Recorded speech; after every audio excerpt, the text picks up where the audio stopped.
Hey, what's up, guys? I'm Tony Hansen, and as always, we are Audio Dungeon. Today, we are joined by Rob Sprance. He is the host of the whole podcast, and he's the owner of Riotcast Network. Thank you for coming out today. My pleasure. This is awesome. And we're also joined by our editor, Richie how do you say your last name? Holzhauer. Richie Holzhauer. And Richie is the editor of Audio Dungeon. Yeah. So, Rob, let's start with you, and tell us about your show. Yeah, so it's disgusting. No. Awesome. No, so I've had I'm in. I'm one of those people who had a podcast before podcasts were cool. Oh, yes. Yeah, so unlike us. Yeah, no, you've caught it just at the right time. Yeah. Believe me, you've caught it just at the right time.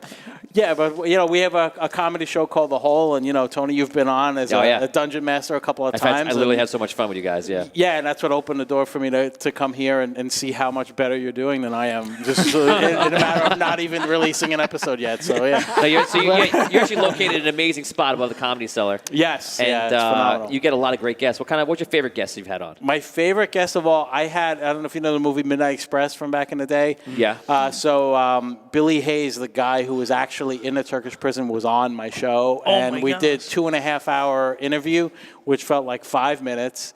Oh, and wow. We were, as he was telling the whole story and the escape and everything, we were just like at the edge of our seats the whole entire time. And this was pre-video. I wish I could have filmed it, but that was probably my favorite guest by a mile. It was riveting and intense, and it's my favorite without a doubt. That's really cool. There's maybe 2 laughs in the whole thing. I mean, how do you joke with a guy who's like getting prison raped and stuff? It's like, hey, Oh, yeah. hey, that's funny. But but just the intense stories that he was telling it's phenomenal. Oh, yeah. wow. Yeah. And what kind of guests do you usually aim to get onto the show? Really, anybody who will come on? No, no. All kidding aside, like we have comics on all the time, but I don't want to just have comics all the time either, because then it's the same kind of thing often. So we've had actors on. I've had Mary Lynn Rice Cup from 24 on. I had Sean Avery, the New York Rangers, the hockey player, on because he was a crazy player, and just I have the guests on that I want to talk to. The show is for us. So, whoever I'm interested in, have them on, and whoever wants to listen can. So this is kind of like my 9-year Make-A-Wish Foundation to be able to do whatever, meet and talk to people I normally wouldn't be able to talk to. That's awesome. Yeah. And so now Riotcast Network, obviously, did you actually start the network at the same time as the podcast? No, I started the show first. The show went on for about a year or two, and then Robert Kelly, the comedian, he's also in Louis with Louis C.K. He was in Sex, Drugs, and Rock and Roll. He's my partner in the network. Okay. So he joined on, and once he did, we blew up. Obviously Noam from the Comedy Cellar, who owns the cellar, was nice enough to give us a whole apartment upstairs to build a studio. Right. Which is, I still don't understand why he did it, but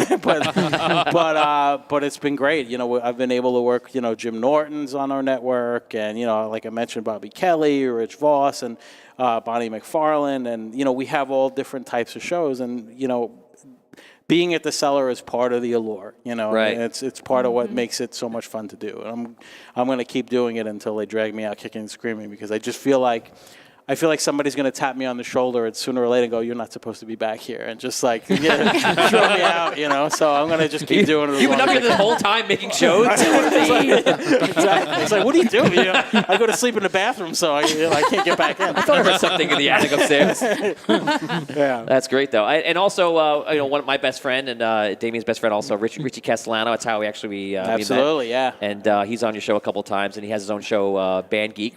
He's also on Riotcast, yeah. And Richie's incredibly talented, and Anne-Marie and everybody it infuriates me as somebody who wanted to be a musician so bad. Is like every week it's like, here's a guy who just delivered the Chinese food. He's like, how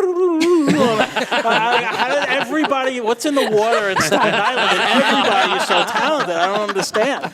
Staten Island is a very unique place. I would say that. I don't know what it is, but I'm going to drink a whole bunch of this when I get back. Yes, let us know what happens. We'll do a follow-up episode and see what happens. Yeah, but there's a lake you could bathe in too. Yeah. Yeah, but Richie and I have become good friends, and he just has so much. He's very much like me, where he's very passionate about what he does, but he hates it the whole time he's doing it. And it's exactly, he hates it, but he loves it at the same time, and I get it. He's cursed with being very talented, because Richie can do everything he needs to do. He can actually fit every position and do it all. Right. Or he can have other people do it and not do it almost as good as him. And so he's like, I don't want to do the work. Fine, I'll do everybody's job. I know, and because like I've been on this show and I've sang a couple of songs with them, and again I feel like I just don't belong there. It's like if I didn't own the network, I would not be in this basement right now. This wouldn't happen. So whatever it takes. That's awesome. And how old is Riotcast now? We're coming up on 9 years now. Oh wow! Yeah. Anything big for 10? We're always looking to see what we can do, and we're always looking to see how we can grow and expand. It's always the case, but we've got a lot more selective than we used to be, just because the market is flooded with stuff. And I was saying before we started that I get so many just submissions that are just brutally bad. And right. It's like, hey, it's like, dude, this is Johnny and Bobby, and we're hilarious. You'll see. And I never see. I never see. So look, we're in a very good position now where people come to us too, and we want to do something, and we just work with Jim Norton on the Chip Chipperson podcast. He does this character, which is like this really, I can't even put it into words. You just have to see it. And he did the character once in a very rare while. And, Bobby and I were eating lunch, and Jim Norton walked in, and I didn't know him, and I was like, it's too bad Jim can't do a show for us, and he has a thing with Sirius. He's like, I can't. And I was like, as he's walking away, I'm like, what if Chip did a podcast? And he just stopped. He goes, that might work. So we had no idea what it would be, and he comes in with these ridiculous wigs, and I'm watching, and I was at the first 2 tapings, and I had tears in my eyes, and I literally called Bobby. I'm like, we've got a hit on our hands, and we have. It's like, it's a huge show.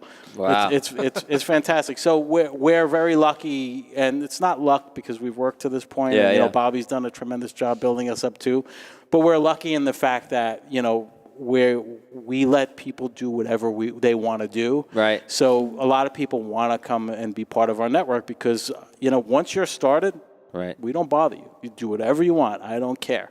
Right. It's all about being able to do whatever you want to say what you want to say. I don't care how offensive it is.